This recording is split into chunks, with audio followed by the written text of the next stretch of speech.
नमस्कार दोस्तों, स्वागत है एक बार फिर से आपका अपने चैनल में। मैं आपका दोस्त एडवोकेट अंकुश खन्ना। दोस्तों, AIB 17 का रिज़ल्ट रिसेंटली आया है और रिज़ल्ट को लेके अभी भी कन्फ्यूजन बनी हुई है। बहुत से लोग रिज़ल्ट देखकर खुश हुए, बहुत से लोग रिज़ल्ट देख के नर्वस हुए, बहुत से लोगों को रिज़ल्ट देखकर गुस्सा भी आया होगा।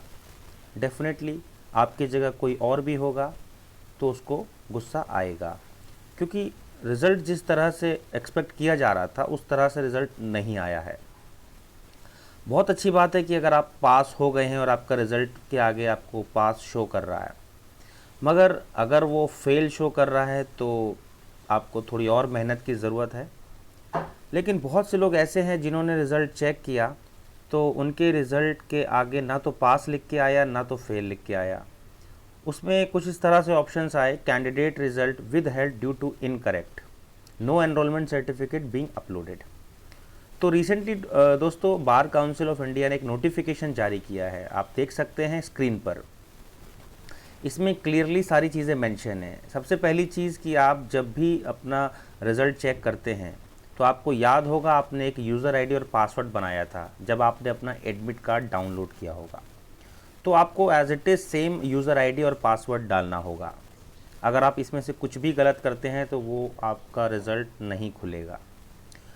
दूसरा है दोस्तों, जो एरर मैसेज लोगों पर आया है वो एरर मैसेज कुछ इस तरह से है कि कैंडिडेट का जो रिज़ल्ट है, candidates result with held due to incorrect और no enrolment certificate being uploaded, इसको लेके बहुत से लोग कंफ्यूज हैं।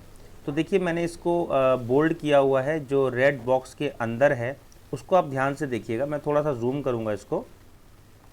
इसमें ये लिखा हुआ है कि जो कैंडिडेट का एनरोलमेंट सर्टिफिकेट अपलोड नहीं हुआ है या वो नहीं कर पाए थे उस टाइम पर या किसी वजह से नहीं हो पाया, तो उनकी डेट जो है एक्सटेंड कर दी गई है उनके लिए। यानी कि वो 15 मई 2023 से पहले पहले अगर अपलोड कर देते हैं अपना एनरोलमेंट सर्टिफिकेट पोर्टल पर तो 20 मई तक उनका रिज़ल्ट आ जाएगा। और अगर वो किसी वजह से अपलोड नहीं कर पाते हैं 15 मई या उससे पहले पहले, तो फिर उनका रिज़ल्ट 20 तक नहीं आएगा और उनका टाइम थोड़ा सा और एक्सटेंड कर दिया जाएगा।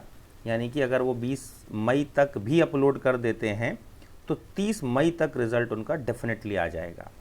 मगर ये आपको करना पड़ेगा, एनरोलमेंट सर्टिफिकेट पोर्टल पे जाकर अपलोड करना पड़ेगा।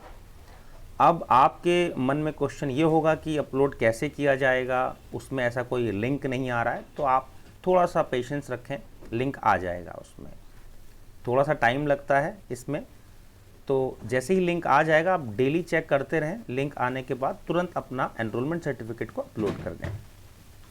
दूसरा दोस्तों, बहुत से कैंडिडेट्स हैं जिनके पास ना तो फेल का ऑप्शन आया ना तो पास का ऑप्शन आया। उनके पास एक एरर मैसेज आया: the candidate whose question booklet set code is not filled, doubly filled और इनकरेक्टली फिल्ड OMR शीट। मतलब जिन्होंने या तो कुछ ना कुछ OMR शीट में जिनसे गड़बड़ हो गई होगी, या तो उन्होंने डबल उसमें पेन चला दिया होगा, या फिर सेट कोड गलत डाल दिया होगा, या सेट कोड को बहुत 2-3 बार उसके ऊपर पेन चला दिया होगा। इस तरह से अगर किसी ने कुछ किया तो अनफॉर्चुनेटली वो रिजेक्ट कर दिया गया मॉनिटरिंग कमेटी के थ्रू। अब इसमें आप ना तो रीचेक करवा सकते हैं ना आप कुछ और, तो ये ऑटोमेटिकली आपको फेल कंसीडर करेगा, बेशक आपने क्यों नहीं 40% से ज़्यादा का उसको किया हो। तो उसके लिए दोस्तों आपको नेक्स्ट AIB एग्ज़ाम के लिए वेट करना पड़ेगा और ठीक तरह से इस पर वर्कआउट करना पड़ेगा। तो इस तरह का ये नोटिफिकेशन है। आप लोगों के मन में बहुत सारे डाउट्स डेफिनेटली होंगे और मेरे pass on a daily basis बहुत सारे कॉल्स भी आ रहे हैं। हमारे यूट्यूबर्स, जितने भी लोग यूट्यूब देख रहे होंगे और जितने लोग मुझसे जुड़े हुए हैं, उन सभी के मेरे पास कॉल्स आ रहे हैं। कभी ऐसा भी होता है दोस्तों, मैं कॉल नहीं उठा पाता हूँ किसी वजह से, बट मैं पूरी कोशिश करता हूं कि मैं आपके हर एक कॉल, हर एक व्हाट्सएप मैसेज का जवाब दे सकूं। तो दोस्तों, इस तरह से अगर आपके साथ भी हुआ है तो डेफिनेटली आपको थोड़ा सा वर्कआउट करना है इस पर। अगर आपका रिज़ल्ट पास या फेल दिखा रहा है तो ऑप्शंस ख़त्म हो गए, मतलब या तो आप पास हैं या तो फेल हैं, क्योंकि रिज़ल्ट शो कर रहा है। अगर फेल हैं तो दोस्तों उसके लिए भी आपको बहुत नर्वस होने की ज़रूरत नहीं है, क्योंकि फेल पास तो लगा रहता है, और इसमें आपको ऐसा नहीं है कि अटैम्प्ट एक और अटैम्प्ट नहीं मिलेगा, आपको और भी अटैम्प्ट मिलेंगे। आप फिर से मेहनत कीजिए और अच्छे मार्क्स लेके आइए। दूसरा, अगर किसी वजह से ओएमआर शीट में गड़बड़ हुई है दोस्तों, तो इसमें तो कोई कुछ भी नहीं कर सकता है। इसके लिए आपको दोबारा वर्कआउट करना पड़ेगा और नेक्स्ट एआईबी एग्ज़ाम का वेट करना पड़ेगा। उम्मीद करता हूं दोस्तों कि आपको अब सारी बातें समझ में आ गई होंगी, सारी चीज़ें क्लियर हो गई होंगी। और अगर इसके अलावा आपको क्लियर नहीं है तो मुझे प्लीज़ मैसेज करके बताएं। इसके अलावा अगर और कोई जानकारी चाहते हैं तो आप मुझसे संपर्क कर सकते हैं, किसी भी तरह का कोई डाउट हो तो। फिर मिलूँगा दोस्तों आपको नई जानकारी के साथ, तब तक के लिए मुझे इजाज़त दीजिए।